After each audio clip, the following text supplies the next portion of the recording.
नमस्कार विद्यार्थी मित्र हो, मॅथ्स क्लासरूममध्ये आपणा सर्वांचं मनपूर्वक स्वागत. मी डी जे वाघ, सहाय्यक शिक्षक Shri Vasantrao Jaywantrao Deshmukh high school Kolhapur.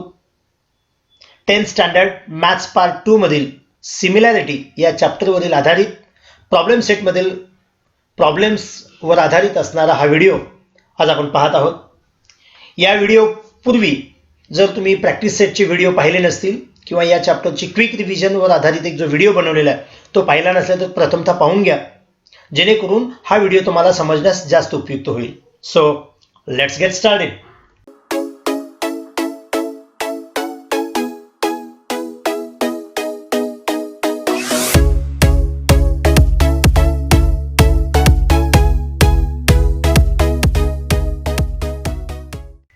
Okay students, सुरुवातीला एक ॲक्टिव्हिटी पाहूया.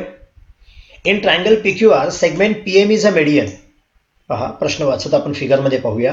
सेगमेंट हा जो PM आहे हा मेडियन दिलेला आहे. That is means QM is equal to MR because M is the mid point, so PM is the median. Okay. Angle bisectors of angle PMQ and PMR intersect sides PQ and PR in point X and Y respectively. हे जे angle PMQ आहे, angle PMQ याचा जो bisector आहे, angle bisector जो रे MX असं आपण म्हणू त्याला, आणि जो दुसरा अँगल PMR आहे हा त्याचा जो अँगल बायसेक्टर आहे that is means ray MY. हे जे अँगल बायसेक्टर्स आहेत ते साईड PQ आणि साईड PR ला X आणि Y या पॉईंटमध्ये इंटरसेक्ट होत आहेत. पुन्हा रिपीट करतोय पहा.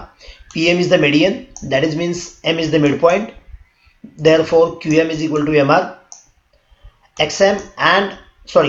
MX and MY are the angle bisectors of angle PMQ and angle PMR respectively. And we have to prove that XY is parallel to QR. हे XY ही जी लाईन दिसते ती आपल्याला QR ला पॅरलल प्रूव्ह करायची. आपल्याला इथं अँगल बायसेक्टर दिल्यात, त्यामुळे आपण त्या ठिकाणी पाहायला पहिल्यांदा लक्ष जायला पाहिजे आपलं. म्हणजे काय म्हणतोय पहा. इन ट्रायंगल PMQ, फक्त एवढ्याचा जर विचार केला, that is means in triangle PMQ MX is the angle bisector. हा जर अँगल बायसेक्टर दिला असेल तर आपण theorem of angle bisector of a triangle he property वापरू शकतो. जी प्रॉपर्टी काय सांगते की MX मुळे पुढच्या साईडचे जे सेगमेंट्स होतात that is means PX XQ हे सेगमेंट्स रिमेनिंग साईडच्या प्रपोर्शनमध्ये असतील. याचाच अर्थ PM आणि MQ याच्या प्रपोर्शनमध्ये असतील. म्हणून पहिली रिकामी जागा त्यांनी तीच दिलेली आहे. In triangle PMQ ray MX is the bisector of angle PMQ.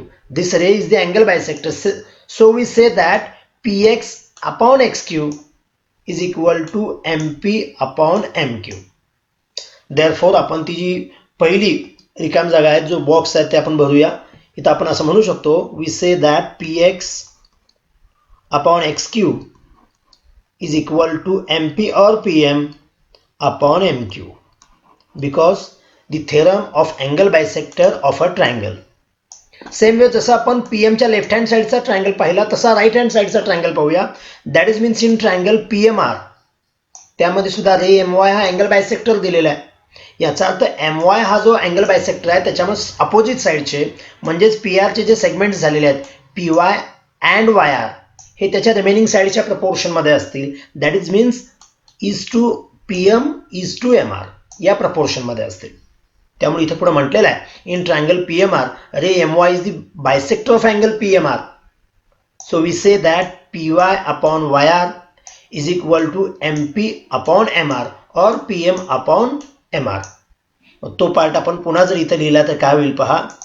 Therefore we write here PY upon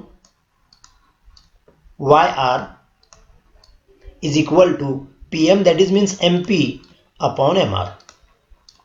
याला सुद्धा आपण रिझन तेच देणार आहोत, theorem of angle bisector of a triangle. आता थोडंसं इक्वेशन फर्स्ट आणि सेकंडचं जर ऑब्झर्व केलं तर आपल्याला काय लक्षात येतं पहा. ही जी राईट हँड साईड आहे ज्यामध्ये हा MP पार्ट सेम आहे न्यूमरेटरचा, फक्त जो डिनॉमिनेटरचा पार्ट आहे तो MQ आणि MR आहे. त्यामुळं जर थोडंसं आपण राईट हँड साईडला ऑब्झर्व केलं तर फक्त डिनॉमिनेटरचा थोडासा पार्ट वेगळा आहे, तो म्हणजेच हा MQ आहे आणि हा MR आहे. याचाच अर्थ असा होतो की MQ आणि MR फिगरमध्ये कुठं आहे ते पाहूया. फिगरमध्ये जर पाहिलं तर MQ आणि हा MR होतो, परंतु प्रश्नामध्ये अशी माहिती दिलेली होती की PM हा मेडियन आहे, म्हणजेच MQ आणि MR इक्वल आहे. देअरफॉर आपण असं म्हणू शकतो फक्त राईट हँड साईडच्या बाबतीत MP अपॉन MQ आणि MP अपॉन MR हे इक्वलच आहे. MP upon MQ is equal to MP upon MR because इथं पुस्तकामध्ये तुमच्या रिझन दिलेला आहे, because PM is the median. याचाच अर्थ असा होतो की हे जे दोन इक्वेशन्स आहेत याच्या राईट हँड साईड इक्वल आहेत. मग राईट हँड साईड इक्वल असतील तर साहजिकच आहे लेफ्ट हँड साईड इक्वल असतील, म्हणून इथं लिहिलेलं आहे PX upon XQ is equal to PY upon YR. Reason इथं देत असताना फ्रॉम 1 and 2 आपण म्हणू शकतो. आपल्याला फक्त इथं ॲक्टिव्हिटी आता पूर्ण करायची आहे. देअरफॉर काय होईल पहा, जर PX upon XQ is equal to PY upon YR होत असेल तर आपण फिगर ऑब्झर्व करूया. PX upon XQ is equal to PY upon YR. आपण आतले ट्रँगल आतले अँगल बायसेक्टर काही पाहायचं नाही, फक्त बाहेरचा आउटर ट्रँगल पहा ज्यामध्ये PX upon XQ is equal to PY upon YR होतं. पण बाहेरच्या ट्रँगलमध्ये जेव्हा असं होतं त्यावेळी हा XY ही जी लाईन आहे ती डेफिनेटली ह्याला पॅरलल असेल, कारण लाईन पॅरलल असेल तर रेशो इक्वल असतात आणि रेशो इक्वल असतील तर लाईन पॅरलल असते. त्याला रिझल्ट पुस्तकामध्ये दिलेला आहे converse of basic proportionality theorem. तर या पद्धतीने ही अशी छोटीशी ॲक्टिव्हिटी आहे. अजून आपण ॲक्टिव्हिटी एक पाहूया. In figure XY parallel to segment AC if twice AX is equal to thrice BX and XY is equal to 9, complete the activity to find the value of X. आपल्याला इथं दोन गोष्टी दिल्यात पहा. XY हा जो सेगमेंट आहे तो साईड AC ला पॅरलल आहे. हा जो XY सेगमेंट आहे तो AC ला पॅरलल आहे. शिवाय AX आणि BX यांचं कंपॅरिझन दिलेलं आहे, XY ची व्हॅल्यू दिलेली आहे आणि आपल्याला AC ची व्हॅल्यू फाइंड आउट करत असताना ही ॲक्टिव्हिटी कंप्लीट करायची. आता दिलेली ज्या व्हॅल्यूचं कंपॅरिझन आहे तिथं थोडंसं पाहिलं तर काय होतं पहा. 2AX is equal to 3BX. त्यावरून त्यांनी हा रेशो काढलेला आहे. हा रेशो काढत असताना काय केलेला आहे, हा BX लेफ्ट हँड साईडला आलेला आहे, डिनॉमिनेटरला आला, त्यामुळे साहजिकच हा 2 तिकडे शिफ्ट होईल.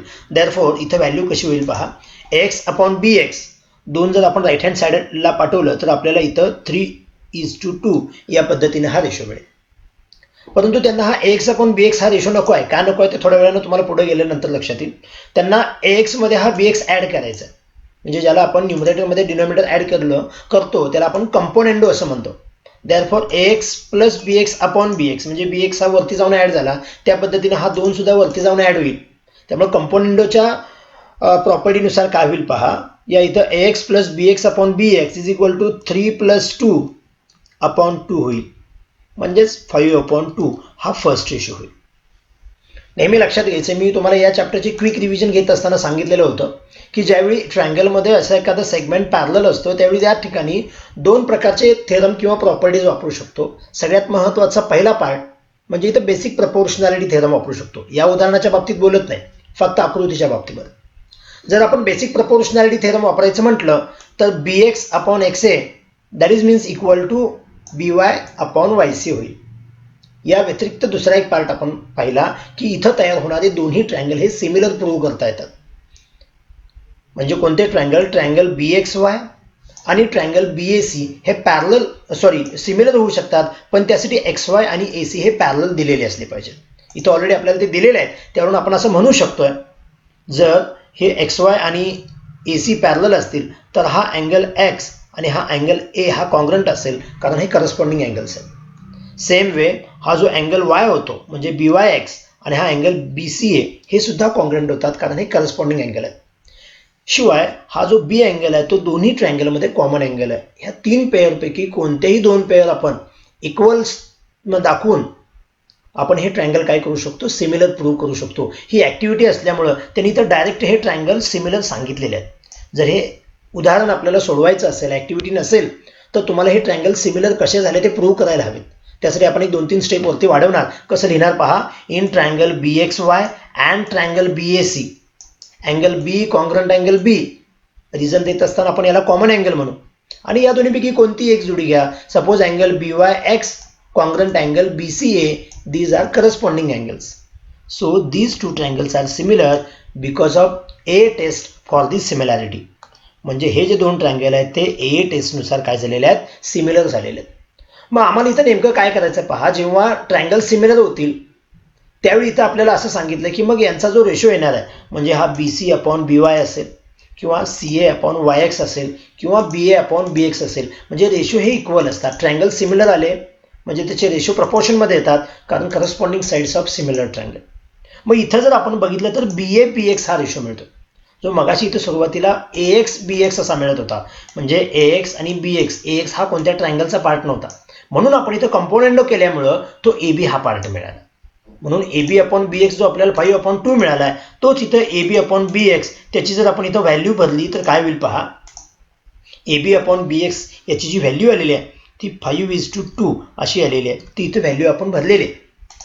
मग आता इथं AC ची व्हॅल्यू ऑलरेडी त्यांनी दिलेली आहे, सॉरी AC ची व्हॅल्यू विचारलेली आहे आणि XY ची व्हॅल्यू 9 तिने दिलेली आहे. आता AC ची व्हॅल्यू काढण्यासाठी हा 9 लेफ्ट हँड साईडला जर घेतला तर काय होईल पहा. आता इथे ॲक्टिव्हिटी आहे, थोडंसं ओरली करूया.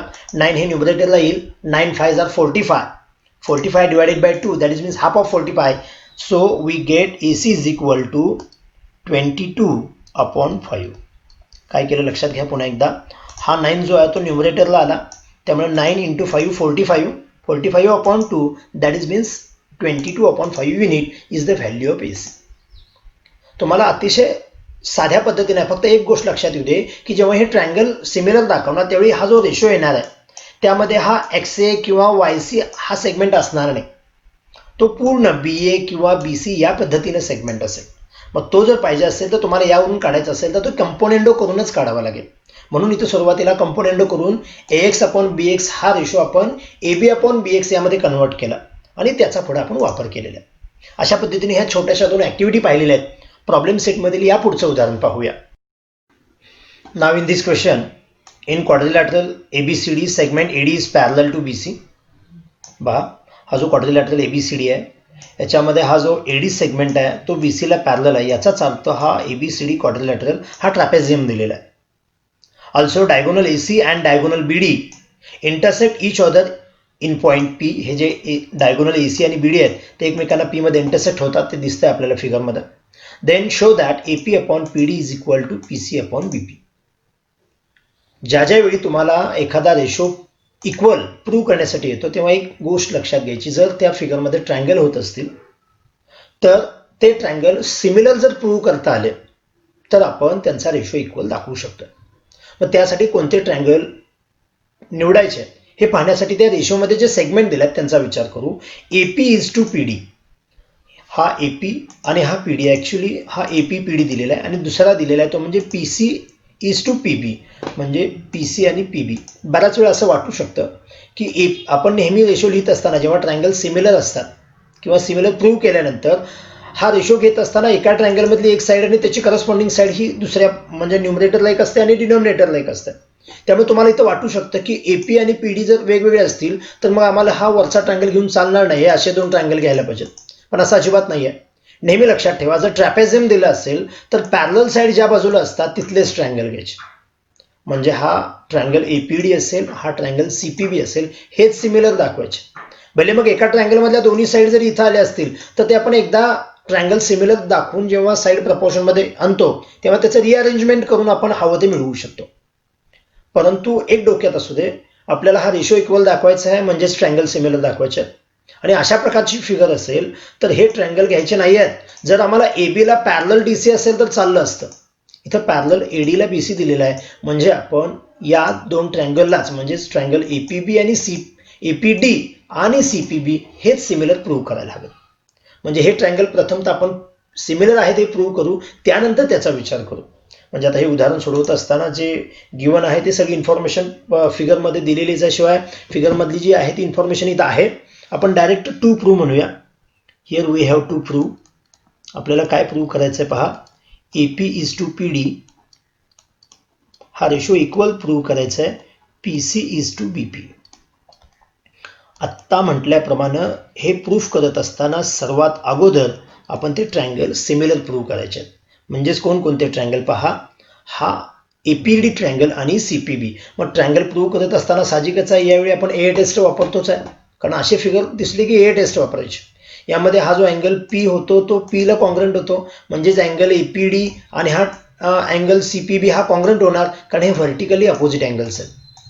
शिवाय अजून एक पेअर जर पाहिजे असेल तर हा A जवळचा अँगल आणि हा C जवळचा अँगल कॉन्ग्रंट होतो. म्हणजे अँगल हा DAP जो होतो तो अँगल या PCBला इक्वल होणार, कारण या लाईन पॅरलल असल्यामुळं हे जे अँगल होत आहेत ते अल्टरनेट अँगल्स होतात. म्हणजे कोणता अँगल पुन्हा एकदा लक्ष द्या, हा जो अँगल DAP आहे किंवा PAD म्हणूया, हा अँगल PCB ला इक्वल होतो, कारण हे अल्टरनेट अँगल्स आहेत. शिवाय हे व्हर्टिकली अपोजिट अँगल आहेतच. याशिवाय तुम्ही इथला D ला B घेतला तरी चालतोय. तिन्हीपैकी कोणत्याही दोन पेअर तुम्ही घेऊ शकता आणि त्या पद्धतीने हे triangle at first similar prove करूया, जे प्रॅक्टिस सेटमध्ये अशी उदाहरणं आपण पाहिलेली आहेत. सो नाव इन ट्रायंगल, वरच्या ट्रायंगलचं नाव घेत असताना आपण APD घेतलं असेल तर खालच्या ट्रायंगलचं नाव घेत असताना 1:1 करस्पॉन्डन्स खूप महत्त्वाचा आहे. अदरवाईज आपला रेशो वेगळा येतो. APD म्हटलं असेल तर आपण Aचा करस्पॉन्डन्स हा C ला आहे, म्हणून आपण दुसऱ्या ट्रायंगलचं नाव घेताना CPB असं घ्यायचं. मग पहिला तोच अँगल आपण घेऊया. अँगल जो APD होतो तो कॉन्ग्रंट होतो angle APD is congruent to angle CPB, कारण हे दोन्ही जे अँगल आहेत ते व्हर्टिकली अपोजिट अँगल्स आहेत.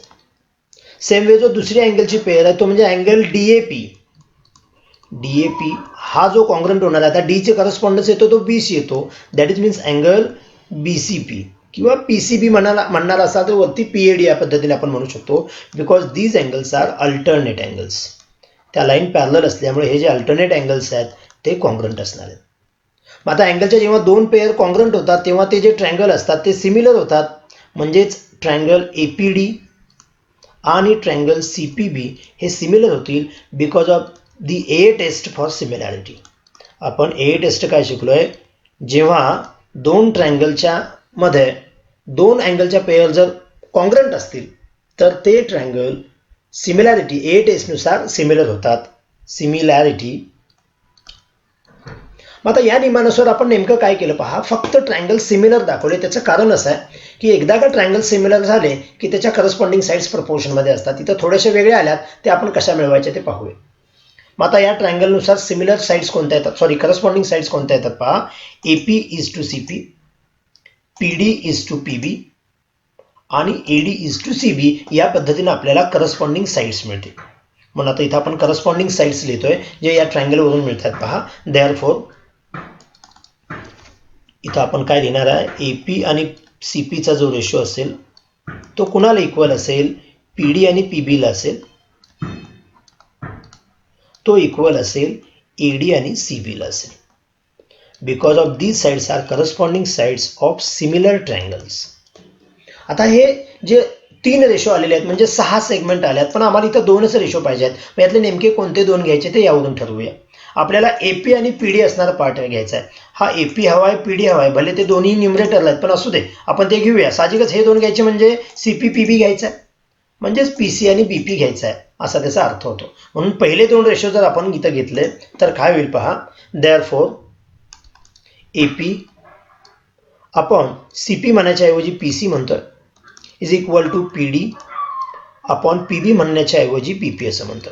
म्हणजे फक्त त्याचा नेम फक्त चेंज केलेला आहे. आपण काय केलेलं आहे, CP ला PC म्हटलेलं आहे, PB ला PP म्हटलेलं आहे. पुन्हा एकदा आपण जर प्रूव्हकडे लक्ष दिलं तर काय होतं बघा, हे AP अपॉन PD आहे, म्हणजे AP ला हे PD अपॉन झालेलं आहे आणि PC अपॉन BP हे PC ला BP अपॉन झालेलं आहे. याचा अर्थ जर 9वीचे आपण जे प्रॉपर्टीज पाहिल्यात रेशोमधले, मग तो कंपोनेंडो, डिव्हिडेंडो, कंपोनेंडो डिव्हिडेंडो, अल्टरनेंडो आणि इन्व्हर्टेंडो, त्याचं जर तुम्हाला आठवत असेल तर एक लक्षात घ्या, जेव्हा आपण न्यूमरेटर एका ठिकाणी घेतो, डिनॉमिनेटर एका ठिकाणी घेतो, त्याला आपण अल्टरनेंडो असं म्हणतो. त्यामुळे ज्यांच्या लक्षामध्ये ते आहे त्यांनी डायरेक्ट लिहायला काही हरकत नाही. म्हणजे आपण काय लिहिणार पहा. Therefore we say that AP upon PD म्हणजे न्यूमरेटर फक्त एकत्र घेतले is equal to PC upon BP. फक्त इथं कारण देत असताना त्याला आपण अल्टरनेंडो असं द्यायला पाहिजे. समजा तुम्हाला ते अल्टरनेंडो हे कारण वापरायचं नसेल तर त्याच्या वरच्या पायरीवर पहा. आता थोडंसं रफ करतोय, म्हणजे आपल्याला AP upon PC is equal to PD upon BP हे जे दिलेलं होतं त्याचे डिनॉमिनेटर साईड चेंज करून घ्या.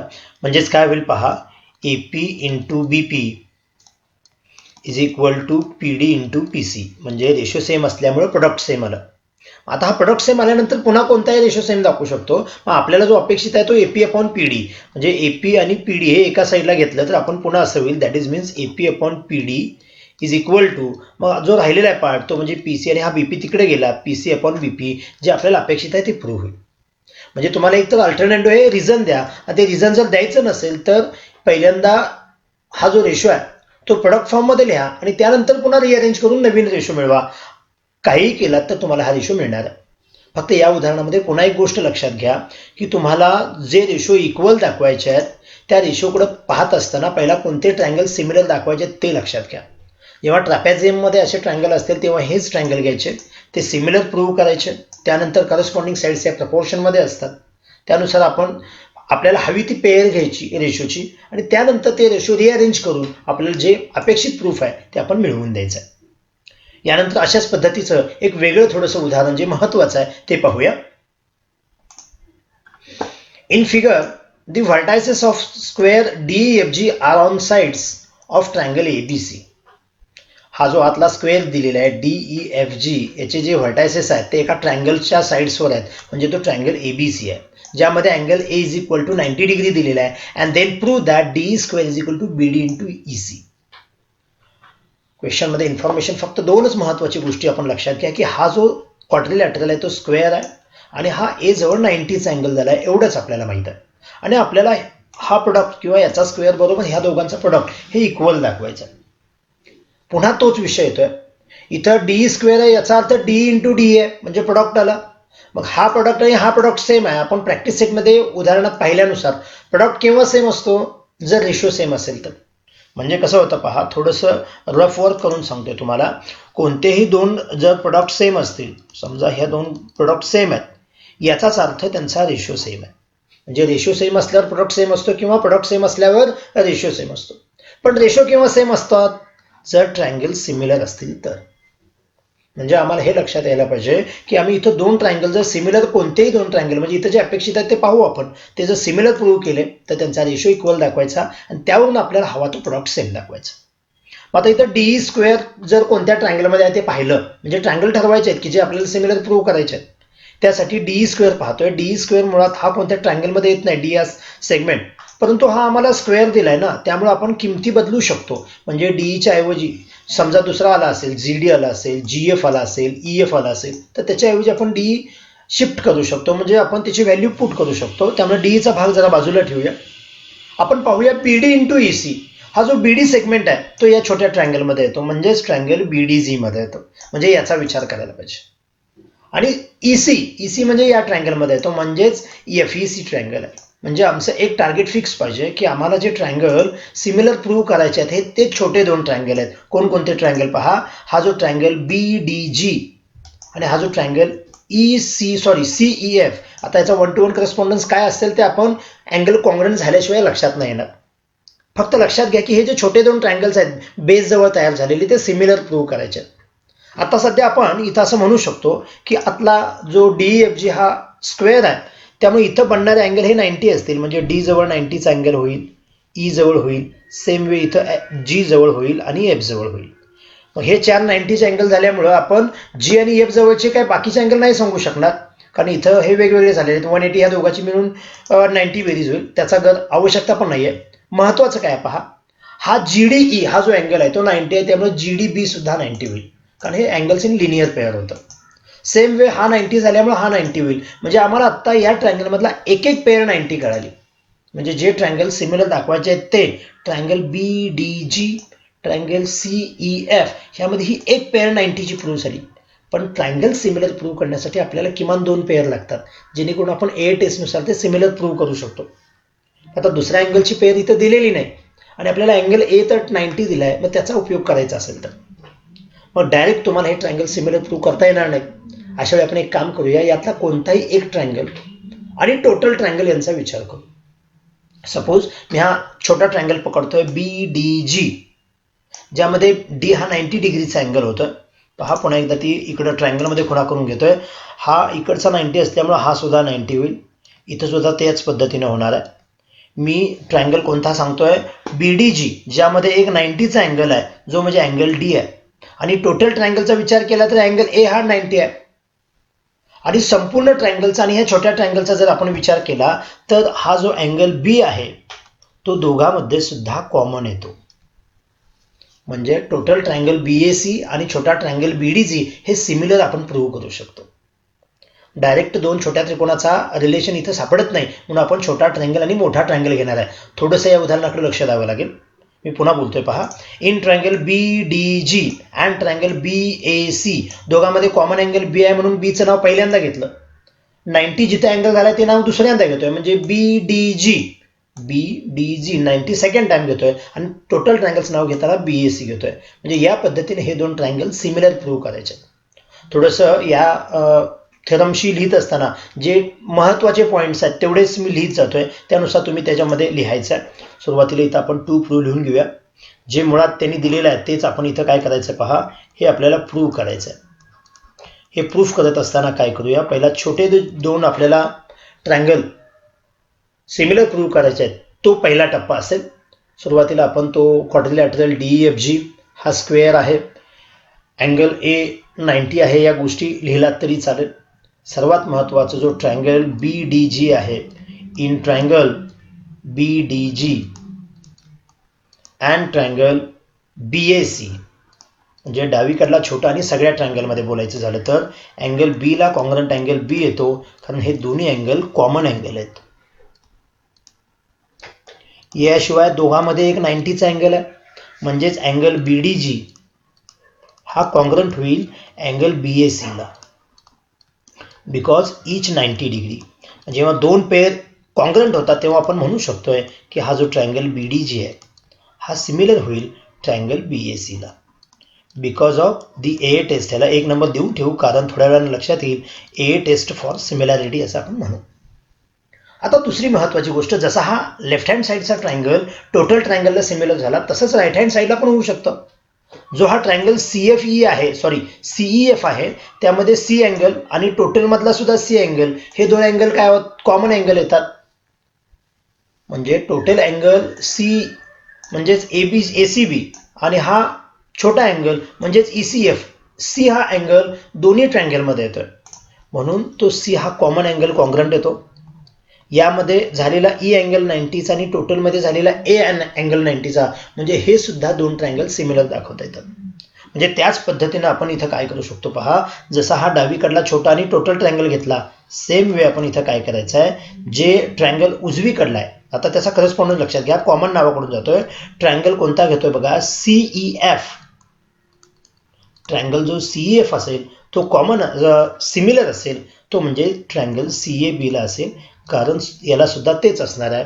AA टेस्ट ह्याला आपण 2 नंबर देऊया. हा मधला टप्पा तुमच्या लक्षात आला असेल. हा पुन्हा एकदा फक्त क्विकमध्ये सांगतोय. हा जो स्मॉलर ट्रायंगल CEF आहे आणि हा जो मेन ट्रायंगल आहे CAB, दोघांमध्ये C हा कॉमन अँगल आहे, हे पहिलं कारण झालं. आणि E आणि A कॉन्ग्रंट आहेत, कारण ईच 90 डिग्री आहेत, म्हणून हे दोन ट्रायंगल सिमिलर झाले. आपल्याला ॲक्च्युली हे छोटे दोन ट्रायंगल सिमिलर दाखवायचे होते, कारण आपल्याला त्यांचा रेशो इक्वल दाखवायचा. परंतु हा ट्रायंगल सगळ्याशी सिमिलर दाखवला, हा ट्रायंगल सगळ्याशी सिमिलर दाखवला.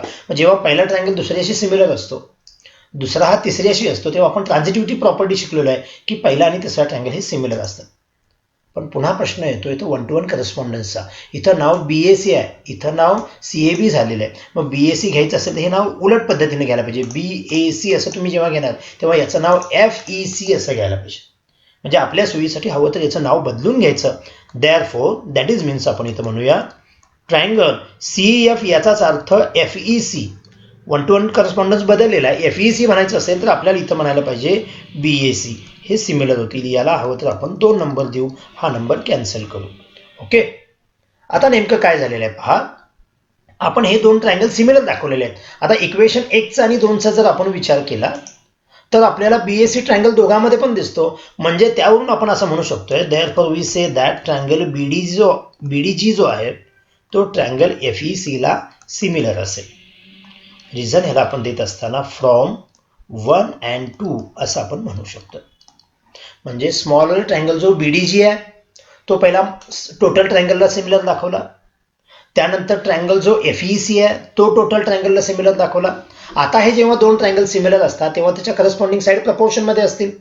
मग आपण त्या जर लिहायच्या म्हटलं तर त्या साईड कशा येतील पहा, म्हणजे BD हा पहिला पार्ट झाला, त्याला प्रपोर्शनमध्ये त्याचा येणार तो करस्पॉन्डिंग साईड FE येणार आहे. BD upon FE that is means DG upon EC that is means BG upon FC. या पद्धतीने या करस्पॉन्डिंग साईड्स येणार आहेत.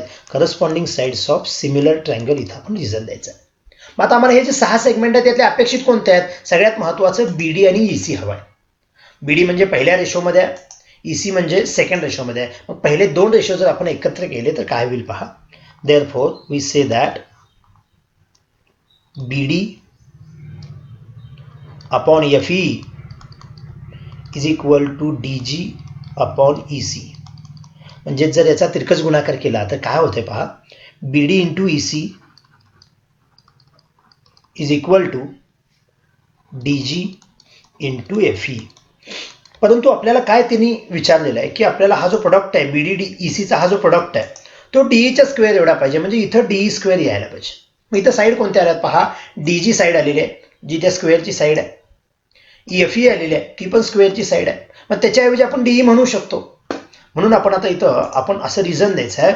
बट आपण इथं काय म्हणू शकतोय बघा. बट हा जो DG असेल तो इक्वल असेल FE ला, तो इक्वल असेल DE ला. कारण इथं द्यायचं आहे आपण साइड्स ऑफ स्क्वेअर.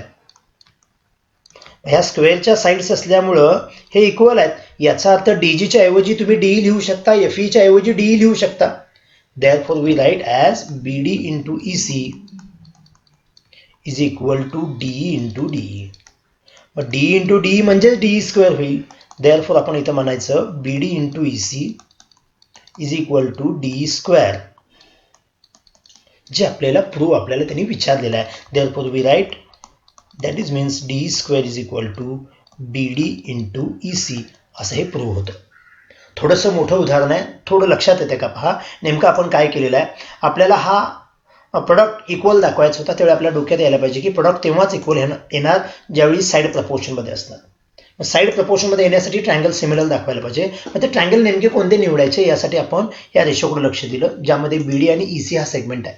म्हणजे हा लेफ्ट हँड साईडचा छोटा ट्रायंगल आणि राईट हँड साईडचा छोटा ट्रायंगल. परंतु ते डायरेक्ट सिमिलर होऊ शकत नव्हते. म्हणून मग ह्या छोट्या ट्रायंगलची टोटल ट्रायंगलची कंपॅरिझन केली, तो सिमिलर प्रूव्ह केला. या छोट्या ट्रायंगलची टोटल ट्रायंगलची कंपॅरिझन केली, तो सिमिलर झाला. मग त्यानंतर आपण जी ट्रान्झिटिव्हिटी टेस्ट आहे, मग इथं फ्रॉम 1 and 2 म्हटलं तर इथं तुम्ही ट्रान्झिटिव्हिटी रिझन लिहिलं तरी पण चालेल. म्हणजे पहिला दुसऱ्याला सिमिलर आहे, दुसरा तिसऱ्याला आहे. म्हणजे पहिला आणि तिसरा सिमिलर आहे. या पद्धतीने हे छोटे दोन ट्रायंगल सिमिलर झाले. आणि मग ट्रायंगल सिमिलर असल्यामुळे साईड प्रपोर्शनमध्ये आणि प्रोडक्ट सेम आला. फक्त इथं एक हा स्क्वेअर असल्यामुळे चारी साईड सेम आहेत. त्यामुळे DG आणि FEच्या ऐवजी आपण DE साईड घेतली जेणेकरून त्याचा स्क्वेअर झाला. यानंतर पुढचं उदाहरण पाहू. In figure bisectors of angle B and angle C of triangle ABC intersect each other in point X. पहा हा जो ट्रायंगल ABC आहे याच्यामध्ये अँगल B चा बायसेक्टर जो रे BX आहे आणि अँगल C चा बायसेक्टर रे CX आहे. हे एकमेकांना X मध्ये इंटरसेक्ट होतात. Line AX intersect side BC at point Y. हा जो AX रे आहे तो जर पुढे एक्सटेंड केला तर तो BC ला Y मध्ये इंटरसेक्ट करतो. याशिवाय AB is equal to 5, AC is equal to 4 and BC is equal to 6 ही इन्फॉर्मेशन दिलेली आहे. Then we have to find AX upon XY. ट्रायंगलच्या तिन्ही साईड दिलेल्या आहेत आणि आपल्याला AX इज टू XY हा रेशो विचारलेला आहे. परंतु सर्वात महत्त्वाची गोष्ट म्हणजे आम्हाला हा अँगल B आणि अँगल C चा बायसेक्टर दिला आहे. मग अँगल बायसेक्टर दिला याचा अर्थ आपण theorem of angle bisector of a triangle वापरू शकतो. तो वापरायचा आहे जेणेकरून आपल्याला उदाहरण सोडवण्यासाठी मदत होईल. तो वापरल्यानंतर थोडंसं तुमच्या लक्षात येईल. म्हणून प्रथमतः काय करूया आपण जे दोन अँगल बायसेक्टर दिल्यात त्यांची आपण थेरम वापरून घेऊया. पण ह्या उदाहरणामध्ये लिहित असताना आपण असं म्हणू इन ट्रायंगल प्रथमतः पाहत असताना आपण एकच ट्रायंगल पाहायचा आहे. म्हणजे हा ट्रायंगल टोटल नाही पाहायचा, ट्रायंगल ABY पाहायचा ज्यामध्ये BX हा अँगल बायसेक्टर झाला. त्यामुळे अपोजिट साईड त्याची जे सेगमेंट झाले ते AX आणि XY झाले. हे प्रपोर्शनमध्ये असतील AB आणि BYच्या. त्यामुळे तेवढाच ट्रायंगल घ्यायचा आहे. देअरफॉर इन ट्रायंगल ABY हा जो ट्रायंगल ABY आहे ह्याच्यामध्ये जो रे BX आहे हा अँगल बायसेक्टर आहे. रे BX is the angle bisector. तो जर अँगल बायसेक्टर असेल तर आपण असं म्हणू शकतो की AX अपॉन XY हा जो रेशो येतो हा रेशो कोणाशी रिलेटेड असेल AB is to BY. Suppose this is the first equation. आपण कारण शिकलेलो आहे theorem of angle bisector of a triangle. Angle बायसेक्टरच्या थेरमनुसार हा रेशो सेम झाला. सेम वे आपण जर राईट हँड साईडचा ट्रायंगल बघितला ACY यामध्ये सुद्धा CX अँगल बायसेक्टर आहे, त्यामुळे CX मुळे अपोजिट साईडचे जे रेशो झालेले आहेत ते म्हणजे AX/XY हा प्रपोर्शनमध्ये असेल, AC/YC या प्रपोर्शनमध्ये असेल. म्हणून आपण त्यानंतर लिहून घ्यायचं आहे पलीकडल्या ट्रायंगलमध्ये राईट हँड साईडचा जो ट्रायंगल आहे, now in triangle right hand साईडचा जो ट्रायंगल येतो तो म्हणजे ACY.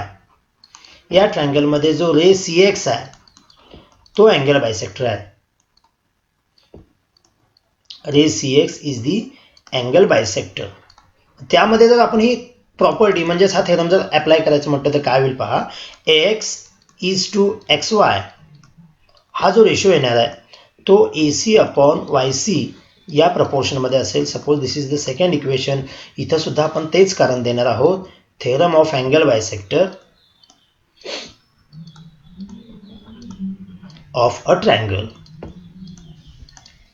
आता इक्वेशन फर्स्ट अँड सेकंड जर ऑब्झर्व केलं तर आपल्याला लक्षात येईल की AX/XY हा रेशो दोन्हीकडे आहे. म्हणजे लेफ्ट हँड साईडचे रेशो जर सेम असतील म्हणजे तोच पार्ट असेल म्हणजे सेम आहेत, याचा अर्थ राईट हँड साईडचे रेशो सेम आहेत. म्हणून आपण इथं इक्वेशन 1 आणि 2 यांचा एकत्रित विचार करून असं लिहू शकतो, देअरफॉर AB हा जो रेशो आहे तो AB आहे, AB/BY हा जो रेशो येतोय तो AC/YC या रेशो एवढा असेल, because of from equation first and second. आता हा रेशो दाखवण्या पाठीमागचा उद्देश काय, आता तो मूळचा पहा. आम्हाला ट्रायंगलच्या 3 साइड्स दिलेल्या आहेत आणि हा रेशो विचारला. मग त्या 3 साइडचा भाग इथं बऱ्यापैकी आलेला आहे, म्हणजे ABAC आलेला आहे, फक्त BC आलेला नाही, तो आपण नंतर पाहूया. मग ज्या किमती माहीत आहेत त्या जर आपण याच्यामध्ये भरल्या तर काय होईल पहा. AB ची व्हॅल्यू आम्हाला दिलेली आहे 5, so we write as 5/BY ची व्हॅल्यू माहीत नाही आहे, इज इक्वल टू AC ची व्हॅल्यू आम्हाला दिलेली आहे 4 आणि BC आपण इथं दिलेली नाही, इथं आपल्याला YC हवा आहे. म्हणजे आम्ही वापरली नसलेली व्हॅल्यू कोणते पहा, AB ची व्हॅल्यू 5, AC ची व्हॅल्यू 4 ही वापरलेली आहे, BC हा 6 वापरलेला नाही. मग BCच्या ऐवजी आपल्याला BY आणि YC असे सुट्टे तुकडे आलेले आहेत.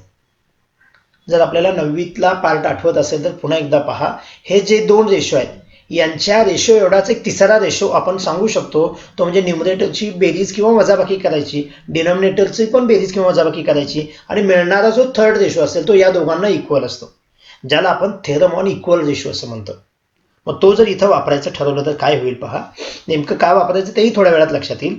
Therefore by theorem on equal ratio, 9th standard मधला आपण ही प्रॉपर्टी वापरणार आहे. या रेशोनुसार काय होतात की हे जे 2 रेशो आहेत, that is means 5/BY, that is means 4/YC, हे जे 2 रेशो आहेत ते कुणाशी रिलेटेड असतील. हा जो रेशो आहे तो न्यूमरेटरची ॲडिशन 5+4, डिनॉमिनेटरची ॲडिशन BY+YC यांच्या प्रपोर्शनमध्ये असणार आहे. म्हणजे हे तिन्ही रेशो सेम असतात असा थेरम ऑन इक्वल रेशो सांगतो. मग यामध्ये काय होतंय नेमकं पहा. जर पुढे आपण सॉल्व्ह करत गेलो तर आपल्याला असं जाणवेल 5/BY is equal to 4/YC is equal to 5+4 is equal to 9. आणि जर डिनॉमिनेटर चेक केला तर BY+YC, परंतु BYC हे कोलिनियर आहेत म्हणजे त्याच्याऐवजी आपण BC असं लिहू शकतो. याशिवाय BC ची व्हॅल्यू आम्हाला माहित आहे जी 6 आहे, दॅट इज मीन्स 9/6 आपण म्हणू शकतो. देअरफॉर इथं आपण असं म्हणणार आहे 5/BY is equal to 4/YC is equal to 9/6. आता यामध्ये आपल्याला BY आणि YC यांच्या व्हॅल्यू मिळू शकतात. आता या पद्धतीने तुम्ही पुढे काय करू शकता, हेच एक्झाम्पल जर आपण पुढे सोडवत गेलो तर आम्हाला पहिल्यांदा 5/BY इज इक्वल टू 9/6 हा पार्ट घ्यायचा, ज्यामध्ये आपण जर सोडवत गेलो तर आपल्याला BY ची व्हॅल्यू मिळू शकते. सेम वे आपण जर सेकंड पार्ट जो आहे तो 4/YC इज इक्वल टू 9/6 केला तर आपल्याला YC ची व्हॅल्यू मिळू शकते. म्हणजे BY YC यांच्या व्हॅल्यू मिळू शकतात. मग त्यापैकी कोणतीही व्हॅल्यू इक्वेशन 1 मध्ये किंवा 2 मध्ये जर आपण टाकली तर आपल्याला AX आणि XY हा जो रेशो आहे तो आपल्याला सहजतेने मिळू शकतो. या पद्धतीने हे उदाहरण पुढे तुम्ही आरामात सोडवू शकता. या प्रॉब्लेम सेटमध्ये महत्त्वाची वाटणारी सर्व उदाहरणे इथं घेतलेली आहेत. या उदाहरणा व्यतिरिक्त जी उदाहरणं आहेत ती सर्वसाधारण आहे, ती तुम्ही स्वतः ट्राय करून सोडवा. या चॅप्टरमधील हा जो प्रॉब्लेम सेट आहे तो आपण इथंच थांबवतोय. याची रिव्हिजन करत असताना प्रथमतः या चॅप्टरचे प्रॅक्टिस सेट जे दिलेले आहेत त्यातले व्हिडिओज पहा, त्यानंतर हा प्रॉब्लेम सेटचा व्हिडिओ पहा. तत्पूर्वी या प्रॉब्लेम सेटच्या अगोदर एक क्विक रिव्हिजन म्हणून संपूर्ण चॅप्टरमधले थेरम आणि प्रॉपर्टीज दिलेले आहेत, त्याचा व्हिडिओ पहा. जर तुम्हाला हे व्हिडिओ आवडले असतील किंवा आवडत असतील तर तुमच्या मित्रांना, नातेवाईकांना हे शेअर करा. चॅनल आठवणीने सबस्क्राईब करा. थँक्यू.